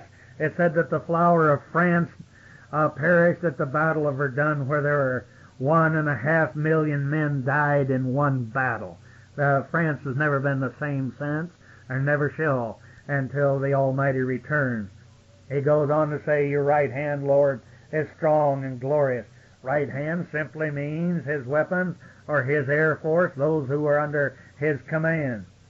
Your right hand, Lord, has crushed your foes, and your grandeur destroyed your opponents. You shoot your fire. It consumed them like chaff. We have all heard of wheatgrass. The chaff is the residue that's left over after the harvest. We've all heard of the Battle of Armageddon when he says he'll send in his extraterrestrials that are called reapers, and he said he would harvest and separate the wheat from the tares. 2 different types of grass. We've already explained what his right hand meant when it protected Moses in the chapter on Moses and the extraterrestrial there when they intervened on the behalf of Moses. It also described in the foregoing verses about how they will shoot forth their fire, the Holocaust, under his command of his right hand, Michael, and the great warship. Daniel, the 12th chapter, Michael is implicated in playing part of the resurrection. So is Behemoth possibly representative of a great nation and a war machine referred to in the scriptures as the beast. And does this have a connection with Leviathan? Let's turn to Revelation 5:13 of the King James. And it says, and every creature which is in heaven and on the earth and under the earth, such as are in the sea, and all are in them, heard I saying, blessing and honor and glory and power be unto him that sat upon the throne and unto the Lamb forever and ever. Now we have someone who's given him honor and glory, and I don't believe for a moment that you're going to believe that the fish in the sea are singing the Hallelujah chorus. Or is it possible that this was referring to submarines? Leviathan. The definition of Leviathan in the Webster 7th Collegiate Dictionary is a sea monster, often, they say, symbolizing evil in the Old Testament and Christian literature, a large sea animal. See, an allegory, an idiom. And it goes on to say a large ocean. Now this is from Webster's. A large ocean-going ship, the political state, a total Aryan state, having a vast bureaucracy, something large or formidable. Does this sound like a clue in tampering or in mistranslation by the only knowledgeable biblical translators, Farrar Fenton, who doesn't carry on with alligators and hippos as King James and some of these, and he doesn't go along with the popular opinion of these misinformed masses, quoting his footnotes from the Farrar Fenton Bible in Job chapter 41, verses 2 and 3, which comes after the 26th verse of the 41st chapter, as they are placed by some air of an old copier. They break the sense of the address and have no meaning. See, he's showing, let me make this clear, that this was all out of chronological order. So Farrar Fenton found this, noticed it, understood it, and went back and rearranged it. He goes on to say, I therefore restored them to their original position at the end of the description of Leviathan. End of quote from Fenton. A lot of people think that my theory is ridiculous as having a screen door and a submarine. According to the above-mentioned dictionary, the word behemoth means an animal that is probably the hippopotamus described in Job 40, 15 to 24. Number 2, something of oppressive or monstrous size or power. So with that premise, let's proceed and accept that they are two mythical, so they would appear monsters, who are equated as being related to two sisters. Behemoth would appear possibly now as Russia as a type of Magog. And Leviathan could represent China as Gog. But we have to go along with what Lamsa said too, that Magog is China. And we know that a lot of the Asian countries and those affiliated and related to China, they go over into Russia, but yet you find a lot of those states in Russia, they are Mongolians. And they are not the same race as the Chinese. As we know, as we've studied ancient history, the Chinese were basically a good, hard-working, farm-type people. The masses as a whole, they're people just like you and I, wanting to get by. But unfortunately, they, like so many other nations, were led by our rulers. But the Mongolians, they're a very fierce, warlike, migratory type of people who live off their herds and they migrate. They're not interested in farming as the Chinese. So we might say that all Asians are not Orientals or all Orientals are not Asians. As we've pointed out in other chapters, quoting from Lamsa Bible, that one of the ancient names for China was Gog. And we know also that it was called Sin, Chin. Later in the Dark Ages they called it Cathay, and then they changed it to China, which is, I think, approximately 200 years ago. But we wonder about the Chinese people and how and why they came here from beyond the stars. And I'm going to make a very outrageous claim at this time, something very interesting. When we go back and I have found in research of the ancient tablets that were found in Babylon, as I said, there was many different races there at that time, and I believe that there was a great many of the Chinese people represented there. And it goes on to say that they worshiped the god Sin, which was the moon, and which later on became one of the original names for China. Now, I believe that we're going to find out later on, I may not live to see it, but I believe that our scientists will eventually admit that possibly 6,000 to 7,000 years ago, there was actually people living on the moon, that it was a habitable planet. And I believe that a lot of the scars that you see upon the face of the moon, to me, it appears to be what I would call from bombing raids. I can't think of what they call it now, pattern bombing, I believe, something to that effect. Because as we study the history of these ancient peoples, there seems to be a great many varied tales and explanations of people having once lived there, or at least had base stations. And the ancient writers of antiquity tell that there were people who had been on the moon. We have a hint that is so in the form of a geographical location from the book of Enoch's footnotes, is referring to the possible location of Leviathan as being in the land of Nud, N-U-D, not N-O-D. This is the land of Nod to the east of Eden, that it is found in Genesis 4:16. We know that when this mysterious person or persons, I think it was a people they called Cain, they left Eden, and it says they went out to the land of Nod, or landed in the land of Nud, which means the land of wanderers or nomadic people. Now, throughout the Testament, it refers to the destruction of the beast. So in this case, is it speaking of the two giant powers here that are in cahoots?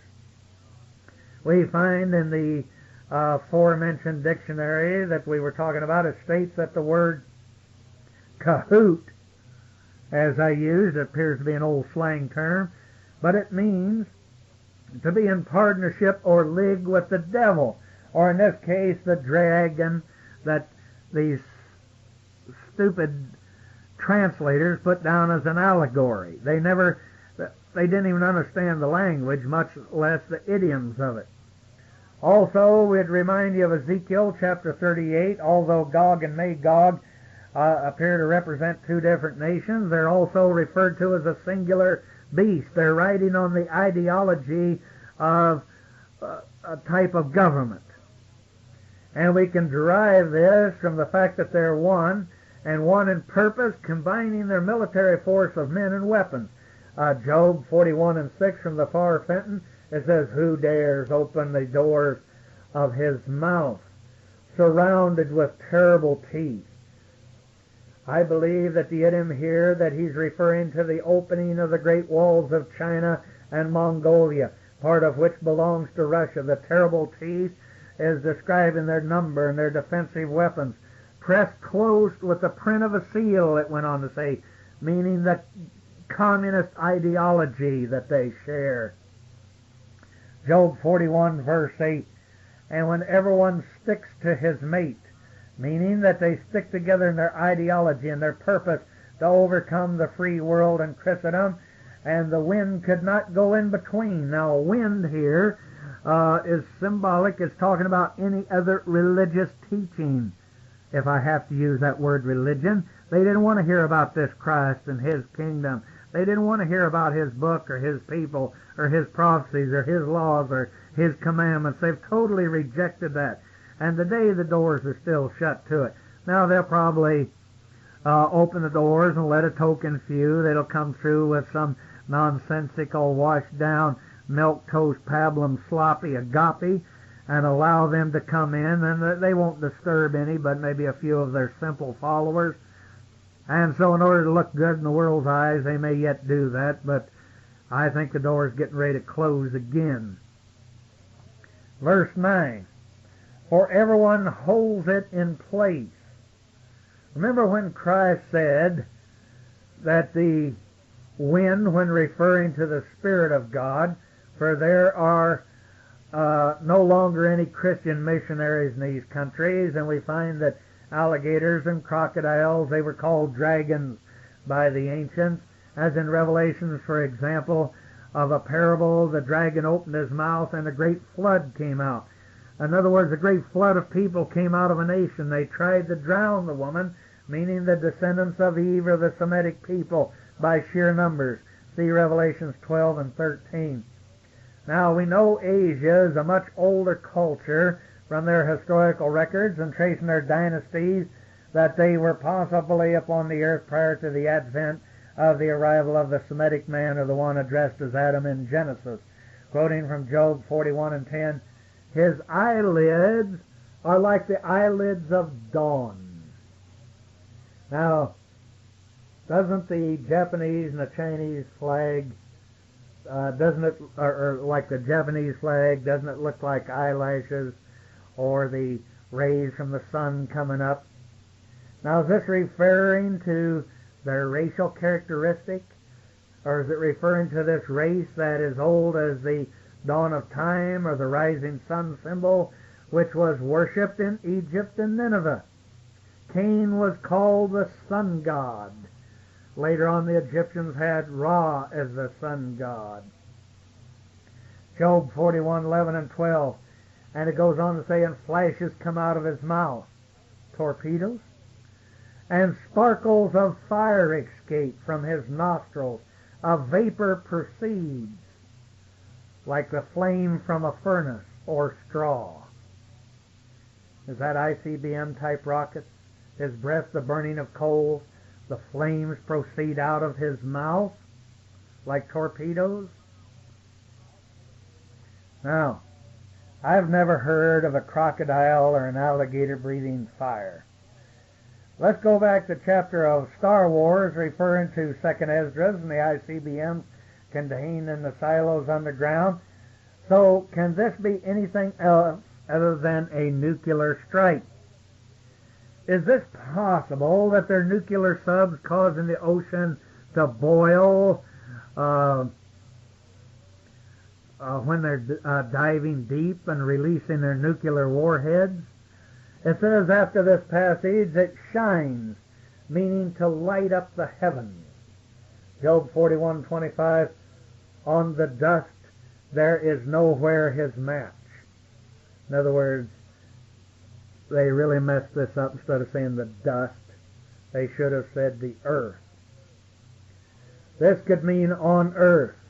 No one is his match, as in the parable of Adam when he was formed from the dust. In other words, formed or taken from or transported, as we proved in other chapters, from another planet, or using the aforementioned dictionary, the particles into which something disintegrates, something worthless, a state of humiliation, confusion, distribution. Who was made so as not to feel fear? These nations don't seem to fear the consequences of what they're starting. Job 41:26, he gazes on all that is great, meaning nations. He is king over all of the wild beasts. He is king over all of the beasts that are not of the sheep nations. Study the parables of your Bible. You'll find that nations are referred to as beasts, strictly symbolic, such as the Greek woman who said she was a Syrophoenician by nation. That's Mark 7:26. And she said, do not the dogs get the crumbs under the table? Now the Smith and Goodspeed Bible said beasts. Remember the goat nations, quoting from Job 41:3, combined, which Farrar Fenton put at the end to put them in proper chronological order and context here where they belong. He said at the end of the chapter, who are you that dare not arouse me, yet dare resist me to my face? Who has worked for me? All under the heavens is mine. So it would be presumptuous and silly to think that the Almighty was bragging about whipping any alligator, saying he could whip any alligator or hippo in town. His main point, ending the chapter, if the Russians scare the hell out of you, then he's mightier than them. Should we not fear and revere the ever-living first and foremost? He tells us, don't sweat these other people. Go read this in your King James. He said, you better not worry about them. He said, I'm more to fear. But man's forgotten that. Now, quoting from the book of Enoch, chapter 60, and the book of Noah, this is a fragment, they call it. Again, another book. To me, this helps prove, and we won't take a lot of time with this, but it proves that the book of Noah and these fragments and the book of Enoch and the book of Jubilees, This was talking about what the religious world called the pre-Diluvian age. It was talking about great wars, intergalactic wars, and chaos that took place way back in antiquity, so long ago that man has become confused by it and now tries to bring it down within the time span and period from the Adam man, assuming that he was first created here on this planet and up till now. Man, we need some scholars.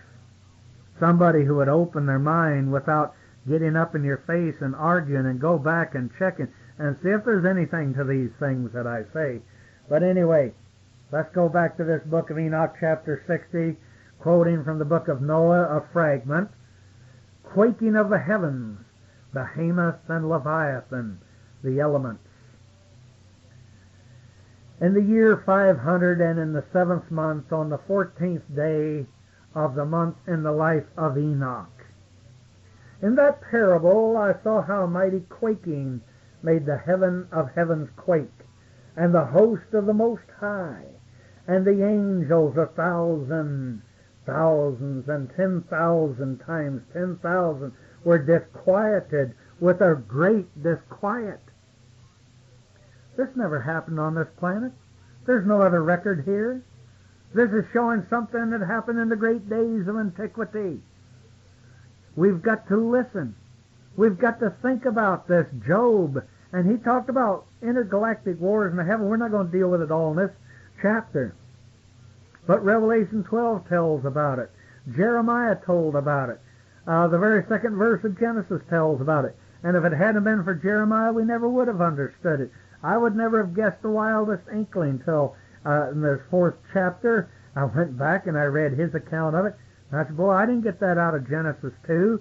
And so in some other tapes we've put in, we've shown some scriptures where the only thing I could assume that there was some scriptures left out from the very beginning of Genesis.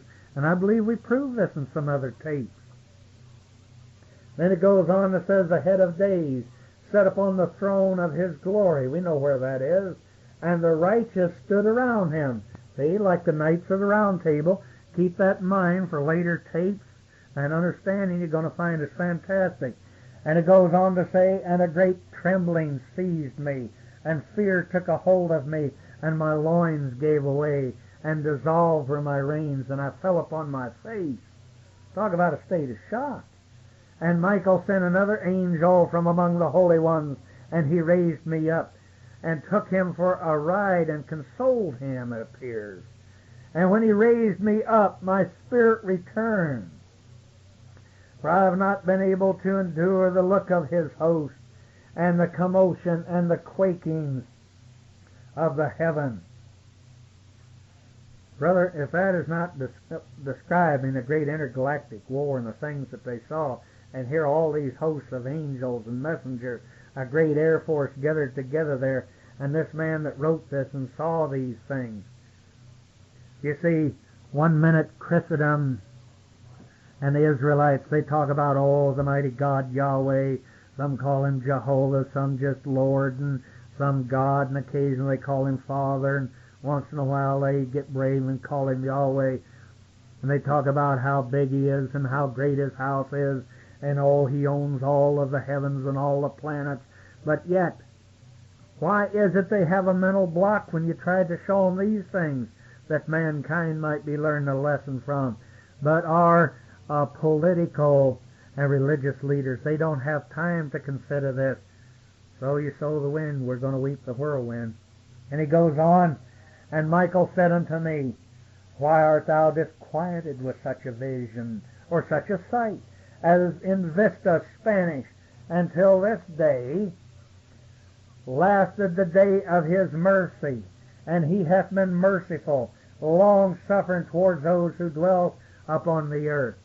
And when the day and the power and the punishment and the judgment came, and the Lord of spirits hath prepared for those who worship him, not the righteous law, and for those who deny the righteous judgment, and for those who take his name in vain, that day is prepared for the elect, a covenant, but for sinners an inquisition.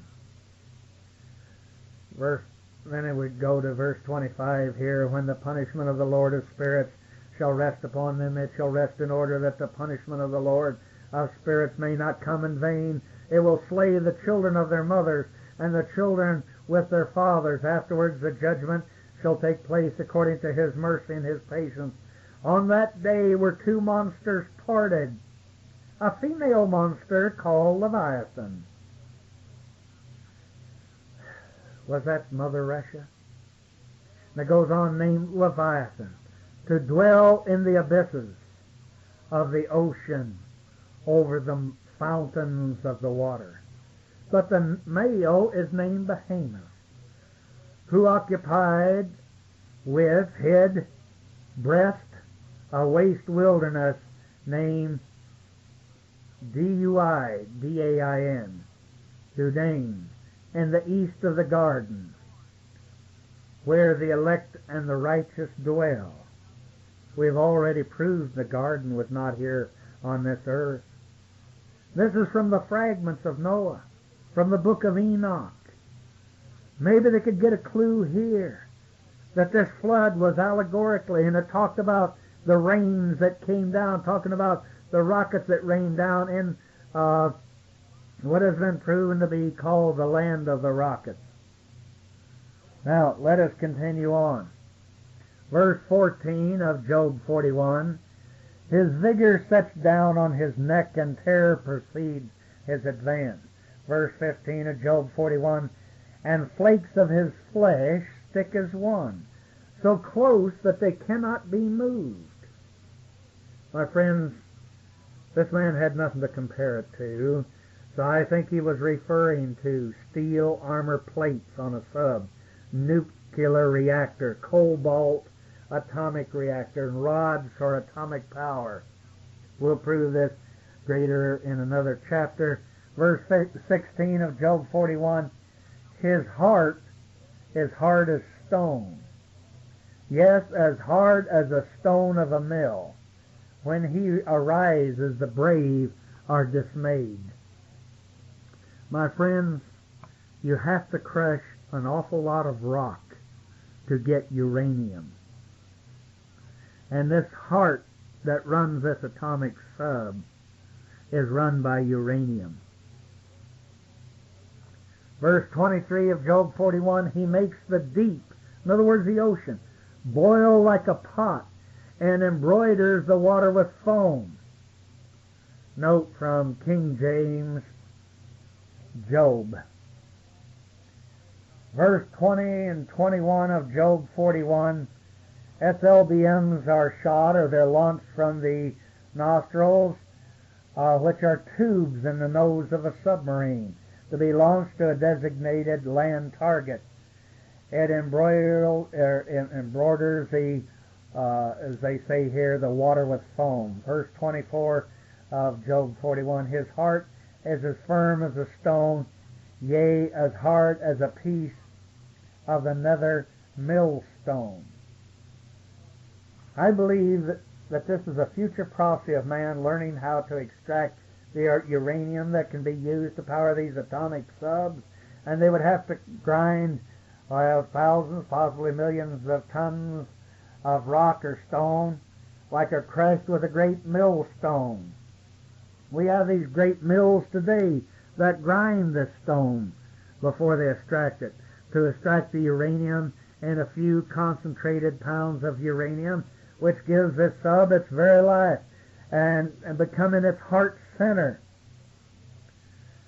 As just recently the Russian subs whose heart melted.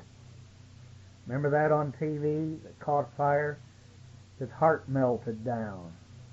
Verse 20 of Job 41, out of his nostrils goeth smoke, and out of a seething pot or cauldron.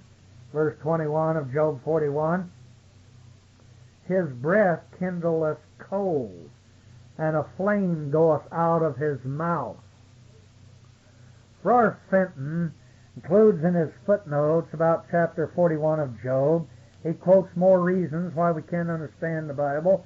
As we've said, the translators, they played cards with our scriptures, always shuffling them around is what I'm trying to say. In conclusion, we would refer you to a very interesting book A translation of some of the Dead Sea Scrolls by Theodore H. Castor, printed in 1957, and on page 259, he has the following to say about Leviathan, but he doesn't refer to Behemoth. Quote, "We cannot yet tell when this document was written. A clue to the date has been recognized by some scholars. The fact that the two prime enemies of Israel are identified as the Kidians of Assyria and the Kidians of Egypt. Some of the biblical term Kidians originally denoted the inhabitants of Kidion in Cyprus, as used in Hellenistic Jewish literature to denote the Macedonians of the Alexandrian Empire, and has been supposed that it refers to the Seleucids,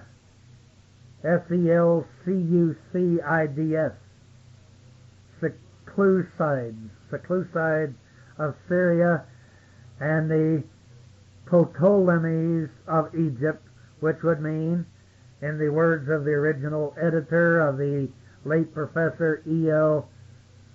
Shuknik, that his scroll was comprised after the partition of Alexandria's empire among the Diadochi. This, however, is not an absolutely necessary inference. Assyria and Egypt were, after all, the classic foes of Israel, and their ultimate downfall bulks very largely in the Old Testament prophecies of the final age, when the term Kidian comes in time to lose any precise significance to be used, like Hun or Tartar. Now, to denote barbarianism in general, hence the reference to Kidians of Assyria and Egypt may have been made by the Moabites, Edomites, Ammonites, and Philistines merely out of deference to tradition. He goes on to say, the war against Gog and Magog may mark the end of the present era of wickedness, but not the end of the world. It will only last, quoting, 40 years. I pray to God not. I don't see how it could last that long. The period of the so-called messianic travail and would give the way for the era of divine favor. This too needed its blueprint, and a small portion of that blueprint is preserved in what was generally been called the two-column fragment. This tantalizing document, found in the same cave in the main scrolls, is really a manual of discipline for the future restored congregation of Israel. It has excited especially interest because it describes the protocol of a banquet attended by the Messiah. Listen closely. This has led to the belief that it deals with a messianic banquet on the flesh of Leviathan, often described in rabbinical literature, and also it prefigures, albeit of a limited degree, the Christian Eucharist, quote unquote. I don't say that I concur with all of that, but it's interesting to note that they're talking about a destruction of a great empire. Why they did not speak of the other one, I don't know. There's great possibility that that fragment was lost. But to feed on Leviathan means, in the idiom of the ancient language, means to destroy him by war from above, and the birds of prey consuming him. Here's an example from the New Testament. Revelation 19:21 speaks of the final battle at the close of the age. Once again, we want to point out here that the idiom form here, as it's used, verse 17 uses the Greek term angel, which we know is the corruption of messenger. Here we have a symbol of an angel stationed in the sun, the ancient symbol of Asia, still used by Japan. In this case, it includes China, Gog, and according to Lamsa, also the Mongolian land of the USSR. But we've gone back to sleep because our merchants have opened the doors of commerce within these nations, using their cheap labor forces, which destroys the livelihood of the United States and European nations as well. They give these people technology and financial power to overcome us. So the messenger is warning of the wedding feast when the Messiah comes back for his bride. and for the destruction of the nations and the people who rejected him. I want you to read and compare the Dead Sea Scrolls, death of the symbolic Leviathan, with Revelations 19:17 to 21 from the Friar Fenton translation. Then I thought, at this time, we would ask you to